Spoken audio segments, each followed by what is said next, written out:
la conferencia se titula La maldad humana.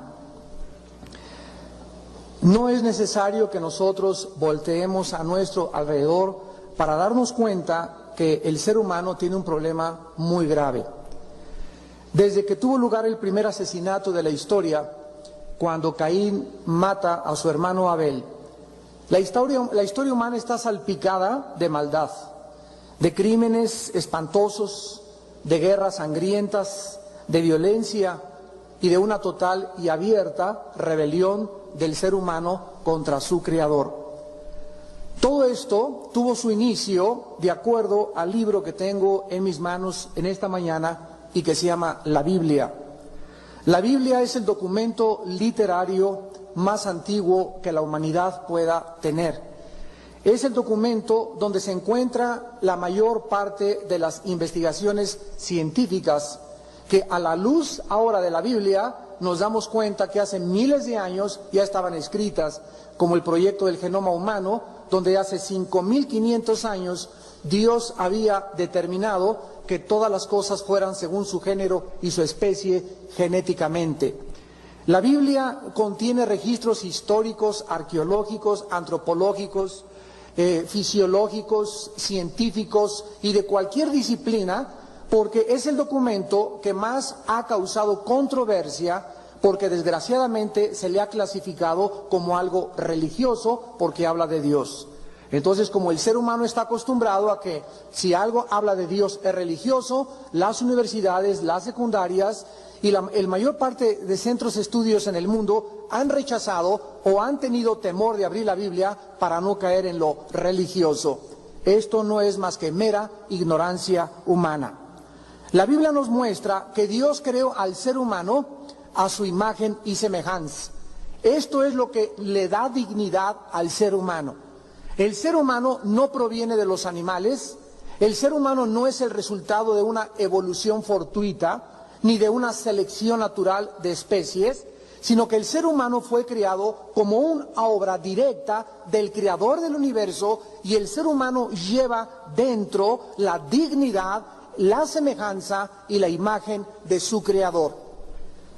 Dios no creó al hombre un autómata, Dios no lo hizo un robot, Dios nos creó con la libertad de poder escoger. Dios creó agentes morales, volicionales, libres para determinar lo que ellos quisieran hacer en su vida. Dios nos pone la bendición y Dios nos pone la maldición. Dios nos pone el bien y Dios nos pone el mal.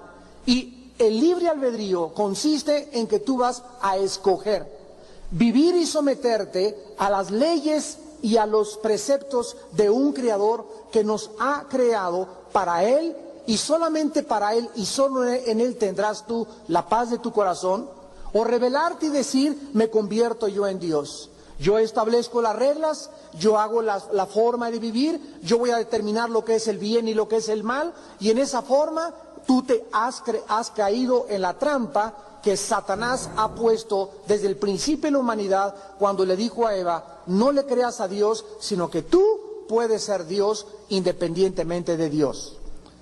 La historia humana nos revela que la historia de la Biblia es real. Una vez un profesor universitario me dijo, es que yo no puedo concebir que Dios haya creado una primer pareja. Le dije, pues se necesita más credulidad para creer que somos resultado de la evolución que para creer las evidencias científicas que venimos de una primer pareja. Tanto en el área genética como en el área biológica como en el área física hay mucho más evidencias a que no hay una sola evidencia de que somos el producto de la evolución. Miren ustedes a dónde ha llegado la irracionalidad científica del ser humano, donde profesamos ser sabios y nos hemos convertido en necios. La historia humana nos revela que la Biblia tiene razón. Después del asesinato de Caín a su hermano Abel, tenemos el levantamiento de la Torre de Babel, donde el ser humano en Génesis capítulo 11, por primera vez, trata de formar un orden mundial.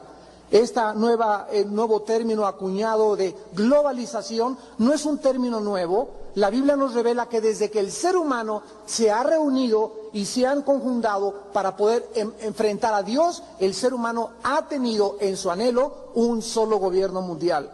Desgraciadamente esto va a ser una realidad cuando un hombre llamado el Anticristo, no tarda por surgir en Europa, lleve a cabo el liderazgo de este nuevo orden internacional.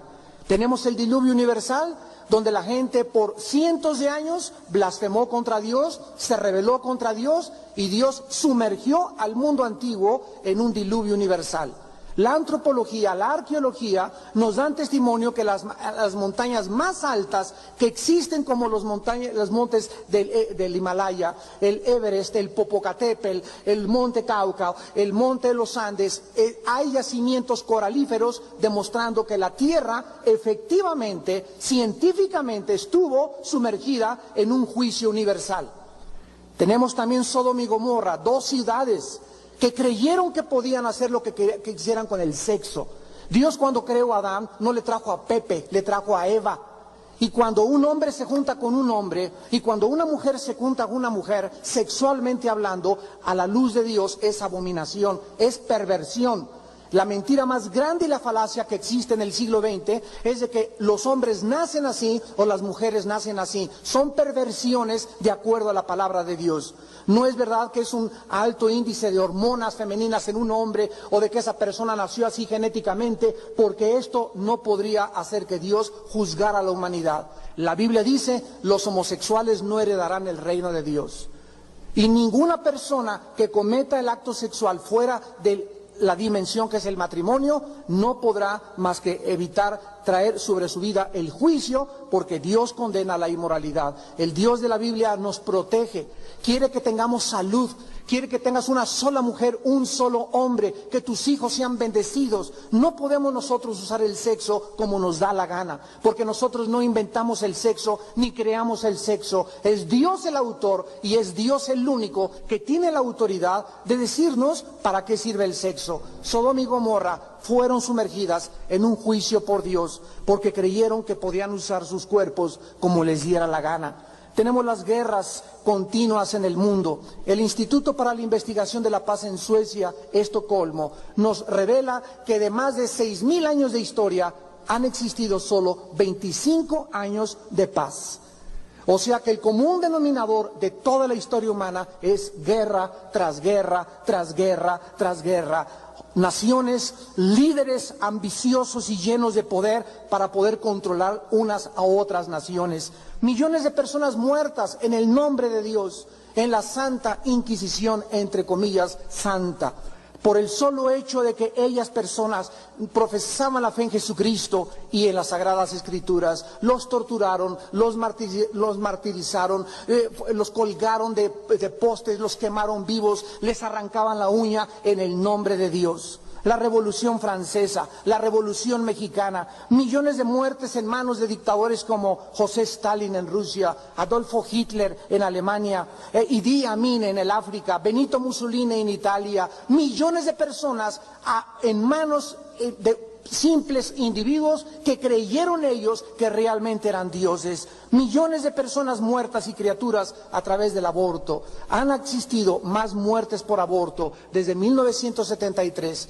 cuando el Tribunal Superior de Justicia de Estados Unidos legalizó el aborto. Yo le doy tantas gracias a Dios que el primer acto que el presidente nuevo de Estados Unidos, George Bush, acaba de hacer a los 2 días de tomar posesión es quitar totalmente la ley pro aborto. Ahora él dijo, ¿verdad?, que no es posible que se siga asesinando a la gente, y todos los artistas de Hollywood y toda la gente que ama el aborto y que quieren vivir como les da la gana y que quieren tener 2 o 3 esposas y que quieren vivir juntos sin casarse, están en contra de estas leyes, porque cuando Dios impone sus leyes, el ser humano en su maldad se rebela contra estas leyes. Tenemos odios raciales en el Medio Oriente, matándose 5.000 años de historia. No puede haber paz entre árabes y judíos. Damas y caballeros, la Biblia dice que no va a haber paz en el Medio Oriente hasta que Jesucristo venga por segunda vez. Y tenemos ahora actualmente en los últimos 25 años niños asesinos.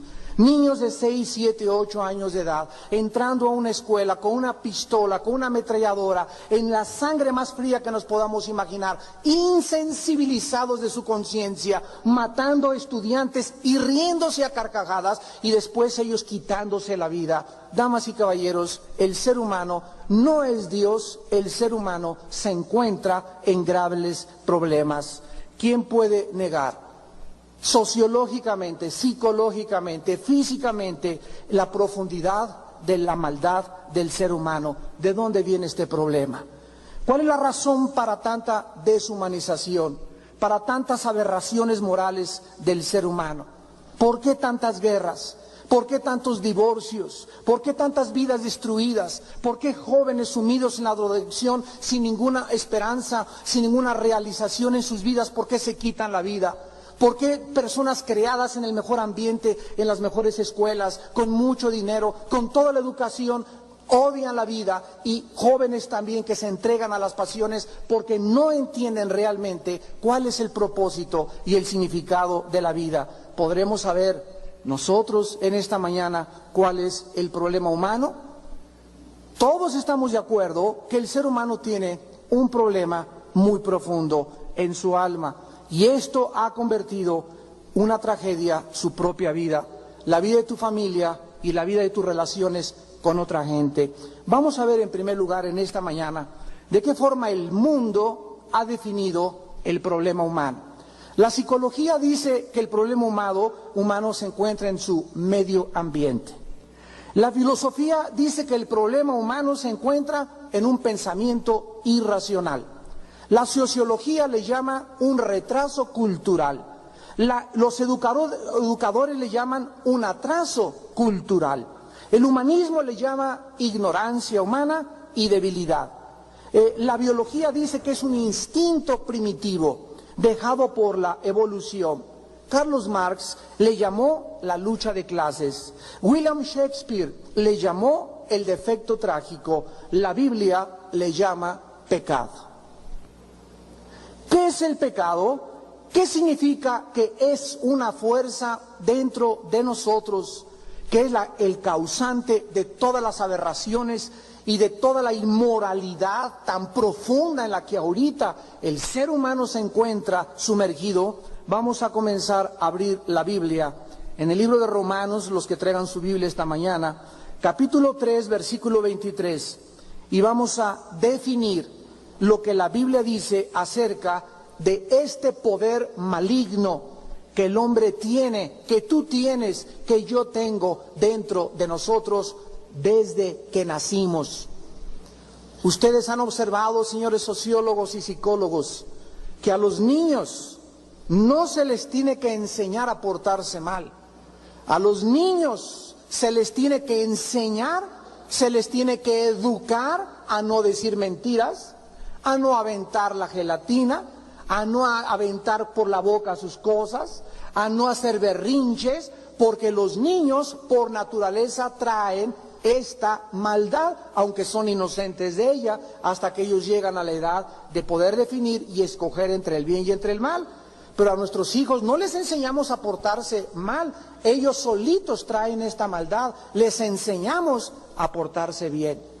Esto nos muestra sociológicamente, psicológicamente, culturalmente, que el ser humano, y acaba con esta falacia filosófica, que el ser humano es básicamente bueno, es todo lo contrario.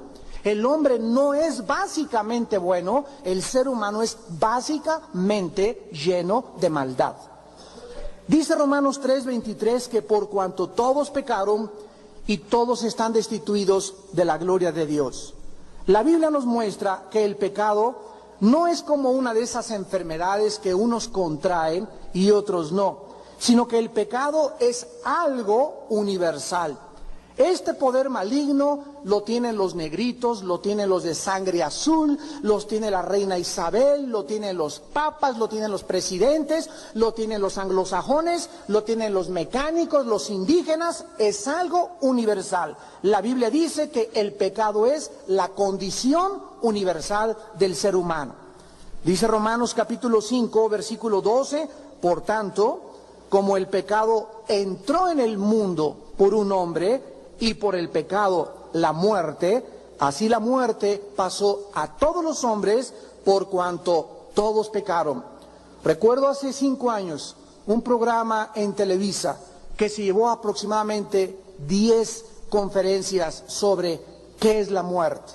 Trajeron astrólogos, trajeron a brujos, trajeron a personas que practicaban el vudú, trajeron a parapsicólogos, trajeron a gurús y nadie pudo definir qué es la muerte ni el origen de la muerte. La Biblia es el único libro que nos muestra que tú tienes que morir y que yo tengo que morir como consecuencia del pecado. Cuando el pecado entró en el ser humano, deterioró totalmente su condición física. Nuestras células tienen que envejecer, mi cerebro tiene que envejecer, mis reflejos cada vez son menores por causa de una fuerza que la física le llama la entropía. Todo se tiene que echar a perder, todo se tiene que oxidar, todo se tiene que acabar. El refrigerador nos muestra, el invento del refrigerador, que no existe la evolución, que al contrario que las cosas evolucionen, cada vez las cosas van de mal en peor. Todo con el tiempo se tiene que deshacer. En segundo lugar, la Biblia dice en Romanos capítulo 7, versículo 17 y versículo 20, que el pecado es algo que mora dentro de ti. Es algo que está dentro de nosotros. No es verdad que tu mamá tenga la culpa de cómo tú eres. No es verdad que tú seas el resultado de que tu madre fue una prostituta y que te vendieron en la calle. No es verdad que tu ex esposo es la razón por la cual tú has comportado y manifestado esta conducta. No es verdad que porque tus padres se divorciaron y se casaron 5 veces y tú fuiste creado en un orfanatorio, te conviertas en un delincuente. No es el medio ambiente, no le echemos la culpa a nadie. El más grande enemigo, de acuerdo a la Biblia, lo traemos dentro de nosotros. No hay mayor daño que el que tú te puedas hacer tú mismo. Como decía un filósofo alemán, el hombre es el lobo del hombre. Y la Biblia lo decía hace 2000 años. Romanos 7, 17. Escribe el apóstol Pablo, de manera que ya no soy yo quien hace aquello, sino el pecado que mora, que habita aquí dentro de mi alma, en lo más profundo de mi corazón. Aunque yo me crea muy religioso, aunque yo me crea muy santo, dentro de mí hay mucha maldad. Dice el versículo 20, así que no hago lo que no quiero, ya no lo hago yo, sino el pecado que mora en mí. Entrevistaron a más de 500 personas en Estados Unidos con una pregunta: ¿por qué fumas?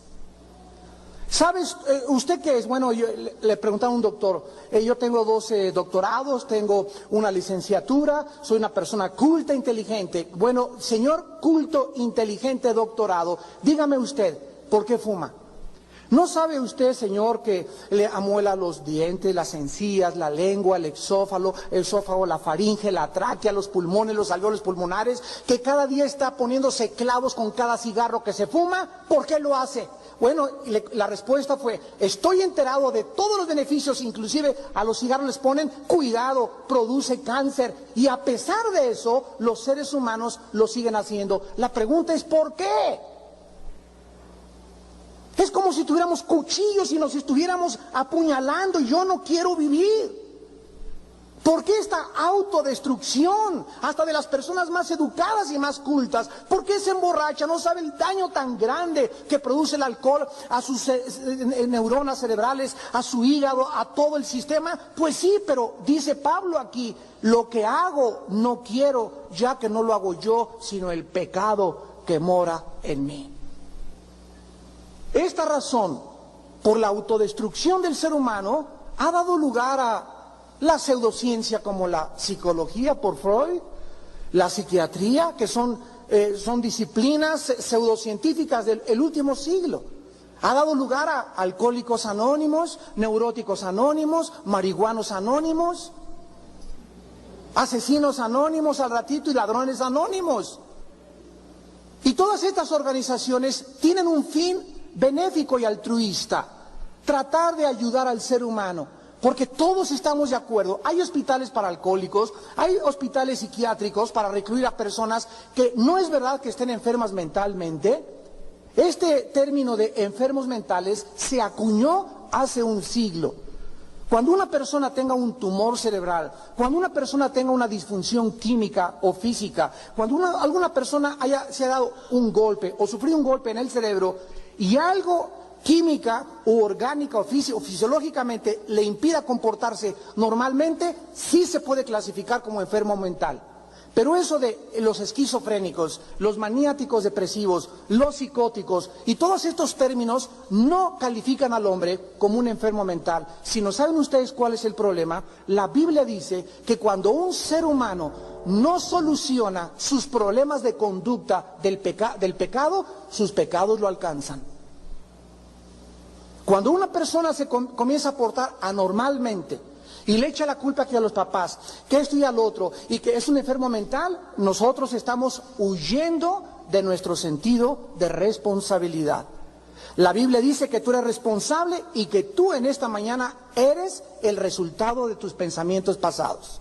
Si tienes 10 años que alguien te lastimó y que ha producido en ti o produjo amargura y rencor contra la persona que te lastimó, y durante 10 años no has sacado eso de tu corazón y no has perdonado a esa persona, este problema de conducta de tu pasado te está afectando y te va a afectar más y te va a producir que actúes anormalmente. Y nos damos cuenta que Jesucristo vino y nos dijo: por nada estén afanosos, perdonen 70 veces 7. Al que te ha lastimado, perdónalo. Si tu enemigo tiene hambre de comer, dale de comer. Si tiene sed, dale de beber. Porque haciendo estas cosas, juicio amontona sobre su cabeza. No sean vencidos de lo malo, sino venzan con el bien el mal. El ser humano no tiene armas, no sabe cómo defenderse. Iba al psiquiatra, iba al psicólogo. ¿Y qué puede un psiquiatra hacer ante una persona anormal? Lo único que puede hacer es recetarle pastillas tranquilizantes. Y te conviertes en un drogadicto. Cualquier persona que me escuche y a través de la televisión en este momento que esté bajo un tratamiento, dizque entre comillas científico, porque está bajo tratamiento psiquiátrico con pastillas tranquilizantes, vas camino a la drogadicción. Es que estoy controlado por mi médico, sí, ahorita son 2 miligramos, dentro de 6 meses van a ser 5, y no es la respuesta. Cualquier cosa que altere nuestro sistema nervioso, nuestro sistema cardiovascular, es antinatural. Hay otra medicina que no tienen que ser las pastillas tranquilizantes. En tercer lugar, dice Romanos 3, versículo 9, que el pecado somete al hombre. Somete al hombre. Todos, dice Romanos 3, 9, al final del versículo, están bajo pecado. Esta palabra bajo pecado es la palabra griega upo amartain, que significa estar bajo su control. No es verdad, insisto, que la razón gobierna al hombre. El hombre jamás se ha portado racionalmente. Vean ustedes el que fuma o el que toma, ¿verdad? La persona que engaña a su esposo, la mujer que engaña a su esposo. ¿Qué es lo que está pasando? Que esta persona, de una u otra forma, está bajo el control de una fuerza superior. Está muy bien, yo entiendo que fumar es malo, me estoy estudiando, pero no puedo dejarlo. ¿Qué es esa fuerza que te dice no puedo? Esta sujeción, esta dependencia fisiológica y psíquica que te dice no puedes dejar esto. La pornografía me está destruyendo y es una droga la pornografía, pero tampoco la puedo dejar. Algo entra dentro del ser humano y se apodera de su voluntad. Y tu razón te dice estás mal, pero tu razón no te puede ayudar, porque la Biblia dice que el ser humano no es gobernado por la razón, es gobernado por el pecado.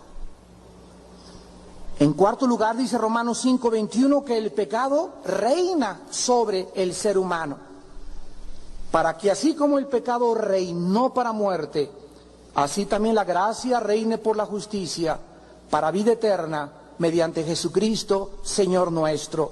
La palabra gobernar, basiloein, en el griego, significa que el pecado es una fuerza que gobierna al ser humano, que domina y nos controla. Es como una fuerza ajena a nosotros que nos hace hacer lo que no queremos hacer. Un rey tiene absoluto control sobre sus súbditos y es mentira que nosotros podamos hacer algo por nuestras propias fuerzas. El pecado verdaderamente gobierna al ser humano. Y en último lugar dice Romanos 7, 23 al 24, que el pecado tiene cautivo. El pecado tiene esclavizado. Eres un súbdito de esta fuerza dentro de ti.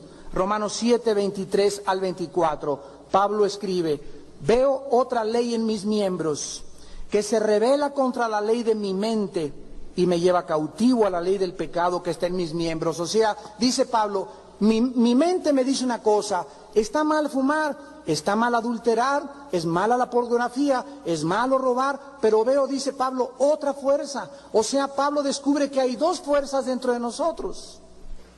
Este es el tratado más profundo que hay de psicología, que no lo encuentras en ningún tratado del mundo de psicología. Aquí hay una fuerza en mi mente que me dice una cosa y aquí me lleva otra cosa. Cuando Sigmund Freud comenzó a hacer experimentos con enfermos de histeria, él trataba de entender que en su mente inconsciente pudiera ser afectada para que cuando la persona se comportara conscientemente, pudiera su mente inconsciente poder ayudarlo. Pero él mismo descubrió que él no pudo ni siquiera ayudarse a sí mismo. Escribe su esposa que Freud a las 2, 3 de la mañana se levantaba dando de gritos, empapado en sudor, tenía visiones. Él era el padre de la psicología, el neurótico más grande de la humanidad. ¡Qué paradoja! Y la ley nos dice en el versículo 24 que Pablo gritó cuando vio que algo más fuerte lo jalaba: miserable de mí, ¿quién me librará de este cuerpo de muerte? Es la misma palabra para un prisionero de guerra. Somos prisioneros del pecado. Y mientras tú, amigo y amiga que me escuchas en esta mañana, no reconozcas que tú no puedes librarte de ese pecado, por eso vas a la religión, por eso vas a Alcohólicos Anónimos, por eso vas con los gurús, porque vamos pidiendo, gritando: alguien ayúdeme. Pero Jesús bajó del mundo hace 2000 años y Él dijo que Él era la persona, Él era la medicina para salvarnos de este pecado.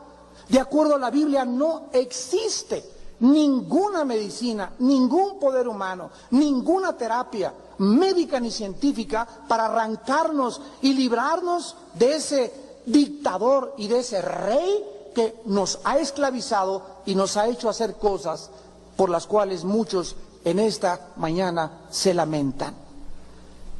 ¿Qué es el pecado? En primer lugar, dice Mateo 12:31, que cualquier pecado le será perdonado al hombre, pero el que blasfeme contra el Espíritu Santo no le será perdonado, ni en este siglo, ni en el venidero.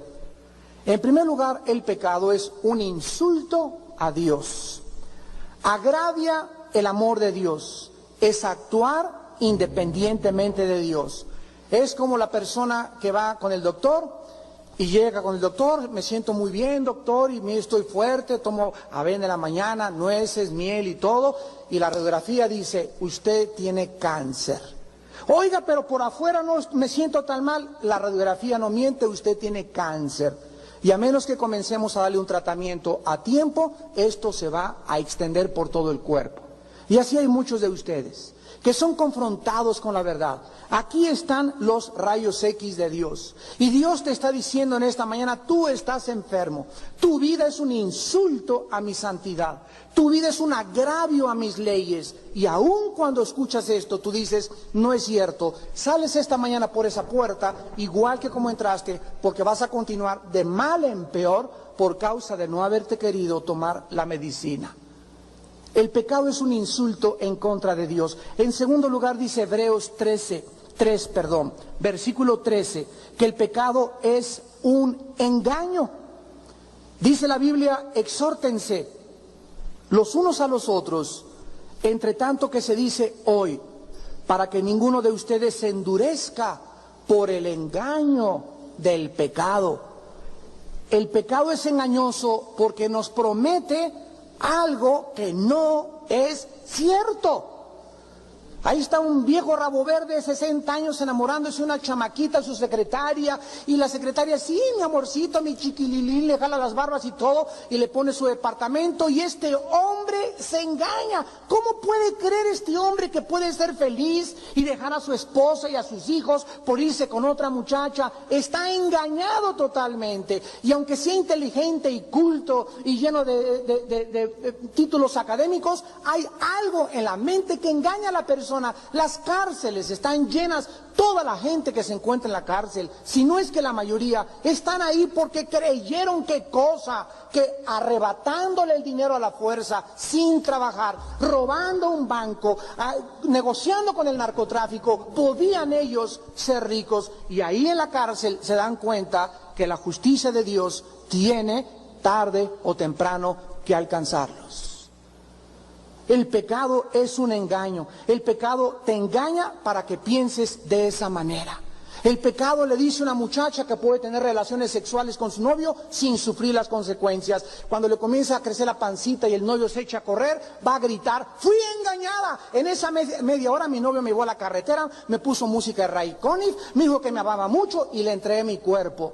No usamos ningún preservativo y ahora tengo dentro de mí el producto. ¿Cuál es la salida más rápida? Abortar, para agravar todavía su pecado.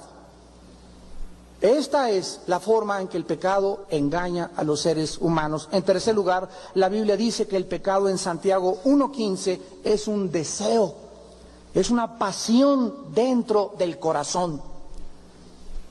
Dice el versículo 14 y 15 de Santiago 1, la concupiscencia, que significa las pasiones sin control, las pasiones desordenadas. Hay hombres que relinchan como caballos detrás de cualquier mujer. Hay hombres que no pueden ver una mujer sin desvestirla de los pies a la cabeza. Hay hombres que no pueden ver un manojo de dinero sin que sean atraídos por una fuerza, un deseo, una pasión desordenada que los atrae por la ambición que traen dentro de su corazón y de codicia. Dice la Biblia, la concupiscencia, somos tentados cuando de nuestra propia concupiscencia es atraído y seducido. Entonces la concupiscencia, después que ha concebido, da a luz el pecado, y el pecado, siendo consumado, da a luz la muerte. El pecado es una fuerza que nos hace lanzarnos sin freno. Es una fuerza que, miren, vean ustedes a los caballos cuando entran en brama, o a un toro en brama. Mira, ahí me tocó una vez porque me gustaba mucho montar a caballo y de repente pasó una yegua y yo me creía muy buen jinete y muy buen charro y pasó la yegua y el caballo, ese mi pinto, se me jala y lo agarraba y yo había montado 7 años ese caballo y por ningún momento quiso someterse y se aventó para atrás y me azotó contra una pared por irse tras la yegua. Dice la Biblia que eso se llama instintos animales. Una fuerza que no hay dueño, no te reconozco, ahorita no quiero saber nada, más que esa yegua. Un toro rompe un cerco, un toro rompe el alambrado de púas cuando está en brama por irse tras la vaca. Es increíble que el ser humano se comporte de la misma manera. Tengo que tener a mi secretaria. Tengo que tener este dinero. Tengo que tener esto para construir esta casa, tengo que controlar, tengo que tener poder. Es algo dentro de nosotros que nos autodestruye. Es un deseo desenfrenado que cuando quieres ponerle freno no puedes. En cuarto lugar dice la Biblia en 1 de Juan 3:4 que el pecado es desobediencia abierta a la ley de Dios. Todo aquel que comete pecado, dice la Biblia, viola la ley, porque el pecado es violación de la ley. Es el espíritu que induce al hombre a hacer lo que le da la gana. Es ese espíritu que estás enfrente de un semáforo y te dice, me paso el alto. Es ese espíritu que llega así a un estacionamiento y te dice una persona, estaciones aquí. No, me estaciono aquí porque soy superior a ti. Es ese espíritu de no querer someterte a ninguna ley, a ningún freno. Es ese espíritu que te dice, a mi padre no tengo por qué oírlo. Mi madre no tiene la razón, yo tengo la razón. Mis amigos tienen la razón. Ese predicador no tiene la razón. Es esa fuerza entre nosotros que nos lleva a rebelarnos contra la ley. El pecado es violar la ley de Dios. Ahora veamos las consecuencias del pecado, en penúltimo lugar, en Hebreos 3:13. Y dice el escritor a los hebreos que el pecado endurece, el pecado hace duro el corazón. Cuando una muchacha de 13 años por primera vez se acuesta con un muchacho, esa muchacha esa noche no duerme, suda, tiene culpa. Pero si ella lo vuelve a hacer a los 4 meses, ese sudor y esa culpa es menos. Si lo hace 4 veces en un año, ella comienza, sin que se dé cuenta, a insensibilizarse. Y si lo hace a los 15 años, 17 años, a los 20 años, esa muchacha es una prostituta sin que tenga que cobrar por el sexo. Porque para ella acostarse con cualquier novio es lo más normal del mundo, tal como actualmente lo están haciendo nuestra juventud. Cuando una persona roba, decían que Al Capone, a los 7 años de edad entró en un mercado y se robó una naranja. Fue su primer acto criminal. Y alguien le dijo, esto no se hace, y él no quiso ir, y después siguió robando más naranjas. A los 12 años, Al Capone había matado de una puñalada a otra persona en un pleito. A los 15 años, cuentan sus historiadores, que era un muchacho insensible. A los 18 años, este ser humano ya no tenía conciencia. Y cuando un ser humano mata su conciencia, el ser humano se encuentra al borde del infierno. Ahora que entrevistaron aquí en México como los grandes asesinos a un famoso secuestrador, las cámaras de televisión lo enfocaron y lo vimos todos nosotros y le preguntaron por qué le mochaba la oreja a las gentes, y veíamos nosotros la frialdad, la desensibilización, la cauterización de un hombre enfrente de nosotros que no se inmutaba de haber dicho, pues le corté esto por esto y maté al otro lo enterré debajo de mi casa, y vemos nosotros la falta de sensibilidad ya al pecado. La Biblia dice que el pecado puede llegarte a endurecer. Tal vez si tú en esta mañana no aceptas al Señor Jesucristo como tu medicina y no quieres responder a la ley de Dios, yo me pregunto, la semana que entra tu corazón estará 3 veces más duro. Y llegará el momento en que ningún poder del universo, porque Dios no puede contender contra la voluntad humana toda la vida. Llega un momento en que Dios dice, Paco, te abandono. Conchita, ya no me vuelvo a meter con tu vida. Te advertí 1 vez, 2 veces, 3 veces, 4 veces, pero no 5 veces. Haz lo que te dé la gana, pero al final de tu vida, en el día de tu muerte, nos veremos. Y la Biblia dice, prepárense para encontrarse con su Dios. No podemos pecar como nos da la gana, porque nos endurecemos. En segundo lugar, dice la Biblia que el pecado, Romanos 6:23, resulta en la muerte. La paga del pecado es la muerte. El alma que peque, dice Dios, esa alma morirá. ¿Qué significa esto? La palabra muerte no significa cesación de la existencia. La palabra muerte significa en el hebreo y en el griego separación.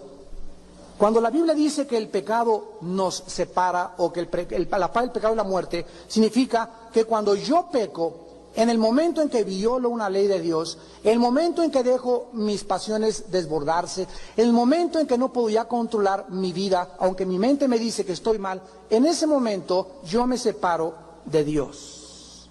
Aunque sea cristiano, me separo de Dios. Se rompe entre Dios y yo la comunión, porque la Biblia dice que Dios es un Dios santo.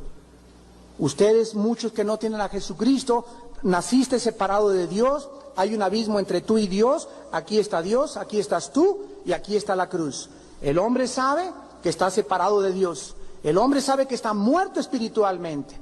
Muchos de ustedes que nos escuchan, tienes vida biológica, piensas, yo pienso, luego existo, luego vivo tiene que haber una causa, esta causa tiene que ser justificada, esta causa tiene que trascender de mí. Fue la lógica elemental de Sócrates. Pero todo esto no te hace entender a Dios ni conocer a Dios, porque estás separado de Dios. Entonces el hombre, ¿qué trata de hacer? Unirse a una religión. Bueno, voy a ser budista, o católico, o testigo de Jehová, o mormón, y abrazan un sistema. Y la respuesta no se encuentra en los sistemas, no se encuentra en las religiones, la respuesta se encuentra en una persona que se llama Jesucristo. Tú puedes ser católico, te bautizaron, te confirmaron, tienes la foto del Papa junto a tu casa, pero no tienes una relación con Jesucristo. Puedes ser protestante, bautista, metodista, sin que necesariamente seas cristiano. Puedes ser testigo de Jehová, musulmán, mormón, sin que necesariamente tengas a Jesucristo con el perdón de tus pecados. La religión no salva, el que salva es Jesús. Y nosotros por ignorancia hemos abrazado distintas religiones. Y todas las religiones tratan de acercarnos a Dios, por las buenas obras y los sacrificios. Pero aquí está Dios y aquí estás tú, y es como una pared altísima que ninguna obra humana, ningún sacrificio nos puede acercar a Dios. La Biblia dice que alguien se tuvo que poner en medio entre Dios y tú, entre Dios y yo, y ese que se puso en medio se llama el Hijo de Dios.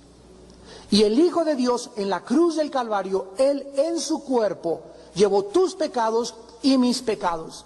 Él en su cuerpo sufrió el castigo de Dios en mi lugar y en tu lugar. Dios puso un sustituto entre nosotros y Dios para que nosotros no tuviésemos que pagar las consecuencias del pecado, que es la eterna separación de Dios en el infierno. Si después de esta vida no hubiera infierno, comamos y bebamos, hagamos lo que nos da la gana. ¿Para qué le soy fiel a mi esposa y 3 o 4 chavas? ¿Para qué soy bueno y honesto si el que no tranza no avanza? ¿Para qué en la vida tengo honestidad? ¿Y por qué tengo que serle fiel solamente a una mujer? ¿Y por qué tengo que portarme así? Porque algo me dice en mi conciencia que mientras más santo soy, más feliz y más paz tengo. Es imposible, de acuerdo a la Biblia, ser feliz sin la santidad. No se puede ser feliz sin tener un encuentro con el Hijo de Dios. Por eso le puedes dar a hombres como Salomón 1200 mujeres. Tenía silla de oro, palacio de oro, súbditos, vinos, viajes, y la historia nos cuenta hombres como Howard Hughes, el más millonario del mundo. Muere en el Hotel Princess, en la parte alta del Hotel Princess, totalmente vacío, frustrado de la vida, muriéndose, no podía ni comer, con carrozas y con limusines cubiertas protegiéndolo contra las bacterias. Otro multimillonario, el muchacho Michael Jackson, ya nadie sabe si es hombre o si es mujer. Y la historia nos, Elvis Presley, los Césares romanos, y la historia está llena de personas que alcanzaron poder, ambición, dinero, y eran las personas más miserables del mundo. Jesús dijo, el que beba de esa agua volverá a tener sed, pero el agua que yo les doy va a ser una fuente de agua vida que salte dentro de tu ser. La consecuencia del pecado es la separación eterna de Dios. ¿Cuál es la medicina para el pecado? En primer lugar, cuando Jesús nació, el ángel se le aparece a María, su madre, y le dice, ustedes no le van a poner nombre. El santo ser, María, que está siendo el producto del Espíritu Santo, será llamado Jesús. Yoshua en el hebreo, que significa el Salvador. Desde que nació Jesús, la Biblia nos muestra que fue su principal misión.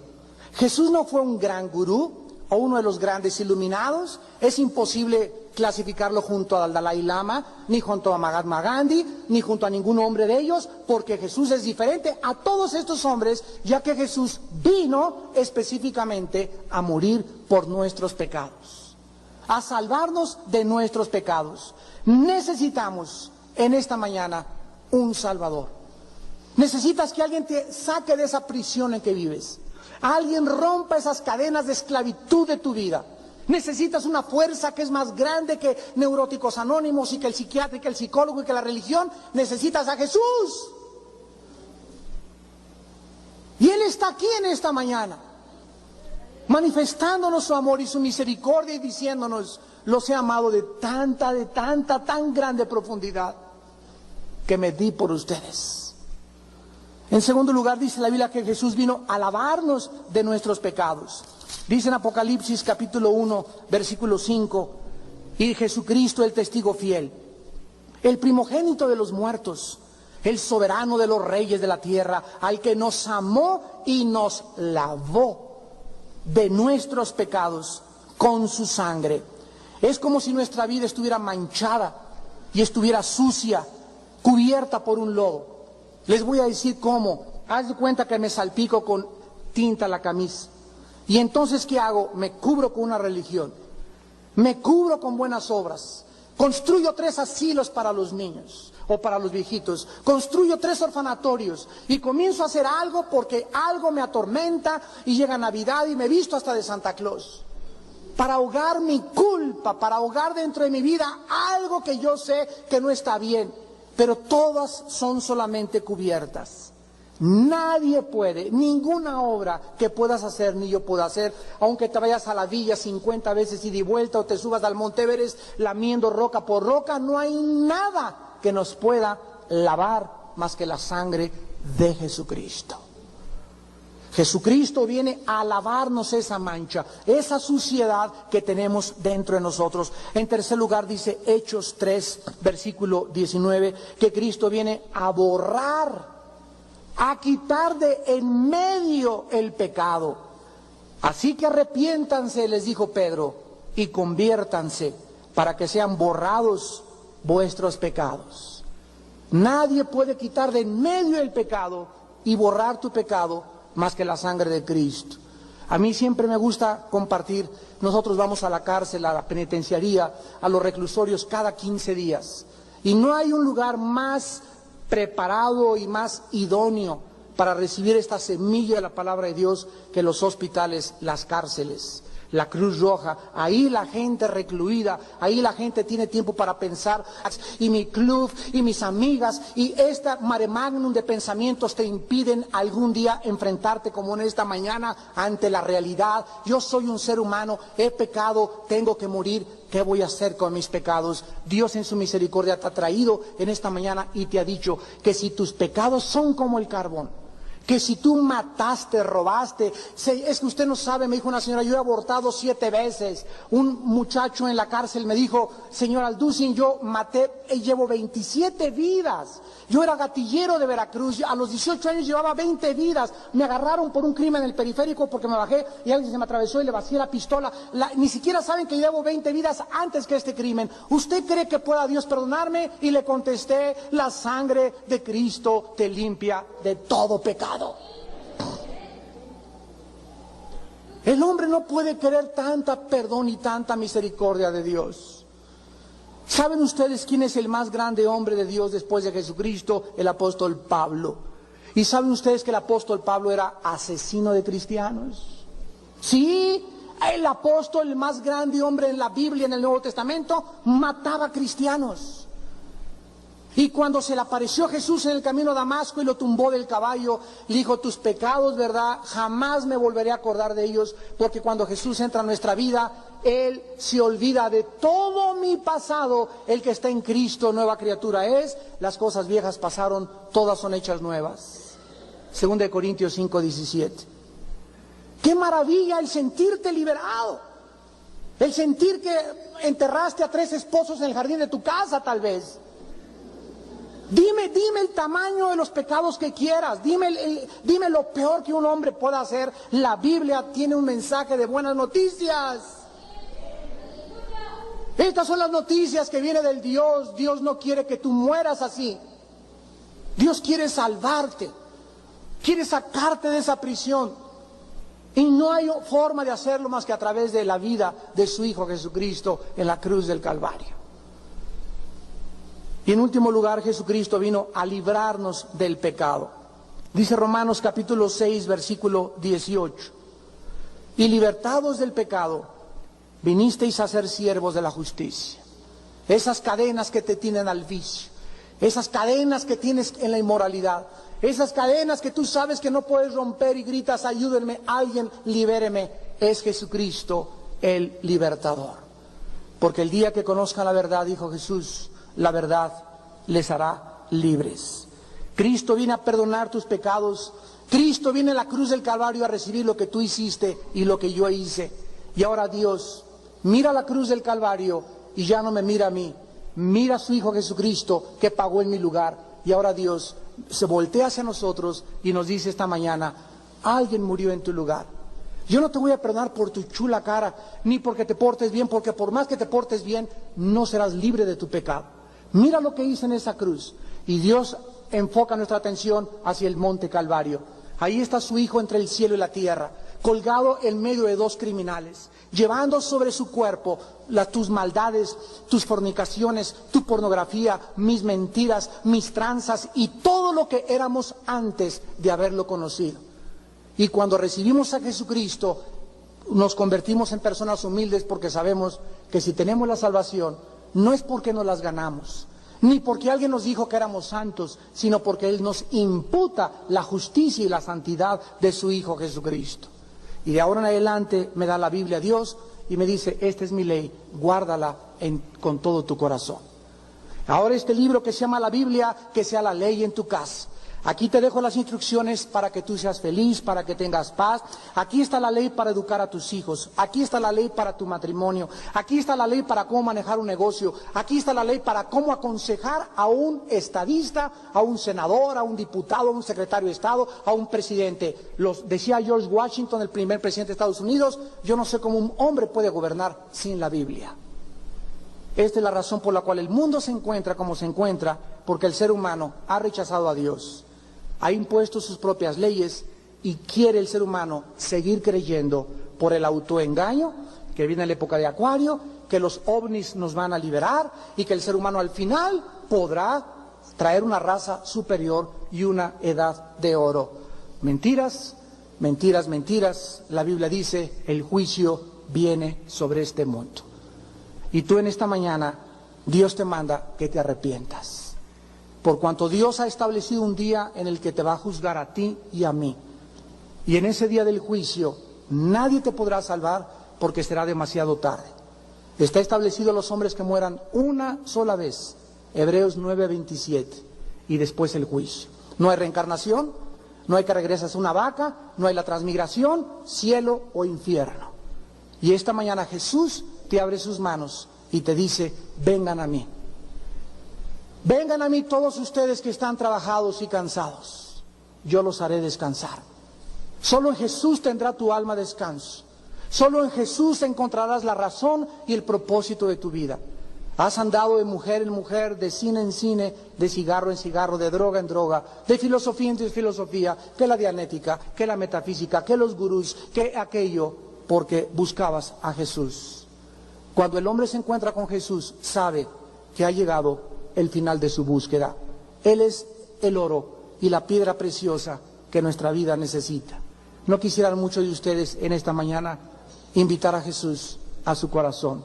Les pido que inclinen su cabeza por algunos segundos. Señor, te damos gracias por tu perdón, por tener misericordia de nosotros. No se maravillen de esto, dijo Jesús, porque vendrá hora cuando todos los que están en las tumbas oirán su voz. Y los que hicieron lo bueno saldrán a resurrección de vida, mas los que hicieron lo malo a resurrección de condenación. Porque de tal manera amó Dios al mundo que nos dio a su Hijo unigénito, para que cualquiera de ustedes que en Él crea no se pierda, mas tenga vida eterna. Porque no envió Dios a su Hijo al mundo para condenar al mundo, sino para que el mundo sea salvo por Él. El que en Él cree no es condenado, pero el que no cree ya ha sido condenado porque no ha creído en el nombre del unigénito Hijo de Dios. Y esta es la condenación, que la luz vino al mundo y los hombres amaron más las tinieblas que la luz, porque sus obras eran malas. Porque todo aquel que hace lo malo aborrece la luz y no viene a la luz para que sus obras no sean reprendidas. Mas el que practica la verdad viene a la luz para que sea manifiesto que sus obras son hechas de Dios. En esta mañana, Dios nos ha revelado en la Biblia el origen de la maldad humana, la tragedia humana y las consecuencias de la maldad humana. Parecería como si el mundo se encuentra en la más profunda maldad y parece que la maldad está ganando. Pero la Biblia nos revela lo contrario. Aunque los hombres irán de mal en peor, al final Jesucristo vendrá por segunda vez a juzgar a los vivos y a los muertos. Y hoy te da la oportunidad de que hagas la paz con Él. Amístate con Dios y por ello te irá bien. Tú no eres Dios ni yo tampoco. Él nos creó. Él es el legislador de la moral. Él es el único que tiene autoridad para decirnos qué es bueno y qué es malo. Y su diagnóstico es que estás enfermo. Estás enferma de maldad. Y no podrá haber medicina más que la sangre preciosa de su Hijo Jesucristo. Los que tengan en este momento el deseo de aplicar esa medicina a su alma enferma, díganle a Dios estas palabras ahí desde su lugar. Señor mío y Dios mío, te doy gracias por mostrarme mi condición humana de maldad. Gracias por mostrarme que soy pecador delante de ti, que mi vida te ha ofendido y te doy gracias por tu perdón. Creo con todo mi corazón que tu Hijo Jesucristo fue exhibido públicamente en una cruz para pagar por mis pecados con su sangre. Creo que Él es el Mesías, el Salvador de mi pecado, y que no hay otro nombre debajo del cielo en que yo pueda tener salvación más que en el nombre de Jesucristo. Señor Jesús, gracias por tu vida, por lo que hiciste en mi lugar, sin que yo lo mereciera. Gracias porque a los 3 días venciste la muerte para mostrarme que si tú vives y yo vivo también para ti, resucitaré a tu semejanza y estaré satisfecho cuando sea como tú eres, Señor Jesús. Entra a mi corazón en este momento, Jesús, como mi Señor y mi Salvador. Lávame de mis pecados, borra mis maldades, crea en mí un corazón recto, un espíritu justo para vivir para ti, y dame el poder de poder dar testimonio de tu muerte y resurrección hasta el día de mi muerte. En tu nombre te lo pido. Amén.